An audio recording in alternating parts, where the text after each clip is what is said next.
Okay, friends, so hopefully after watching the video of the lab being done or just having the lab done from yesterday, hopefully you got all of these exact same results over here, because this is what should have happened. So let's go ahead and answer the questions. The first one, the things that conduct but don't dissolve, that would be aluminum and copper. So what do they have in, oh wait, so right, aluminum and copper. And then what do they have in common? Their aluminum and copper are both metals, so that's what you write there. They're metals.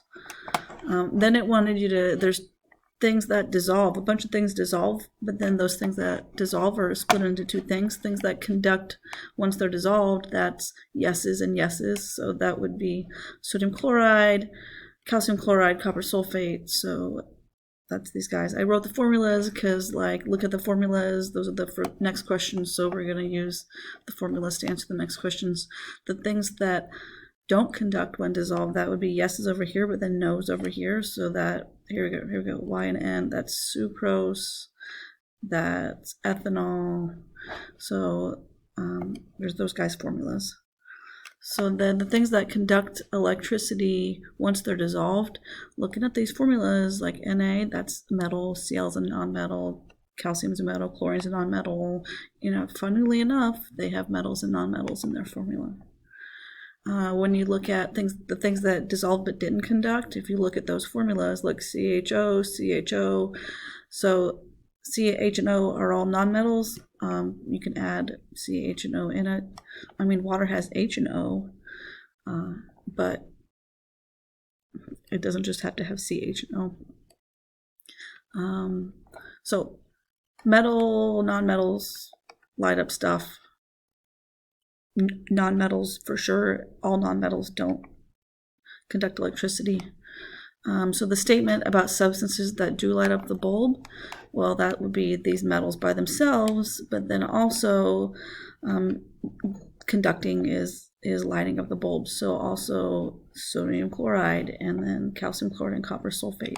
So all the things that light up the bulb, either at the beginning or once dissolved, they all have metals in them. But to further that statement, go ahead and add it. They have metals in them, meaning they're metals alone or by themselves, or metals in compounds, but their metals are there. So yeah, either made of metals alone or metals in a compound. The things that don't light up a bulb, like there's a bunch of things right off the bat that didn't light up the light bulb.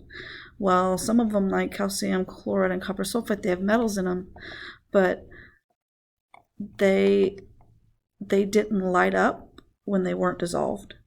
So they had to wait till they were dissolved to light up, because when substances dissolve, they actually split apart and left the metals by themselves. So it's kind of why they had to be dissolved first.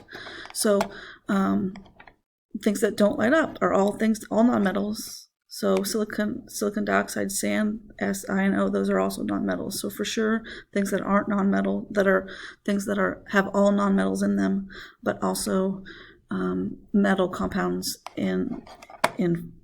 metal compounds, like things that are only nonmetals and metal compounds. Okay, so based on all this information, and you get the formula for question 7, answer question 7, and then make sure your name's on the lab and turn it into the box. Hope you guys have a good weekend.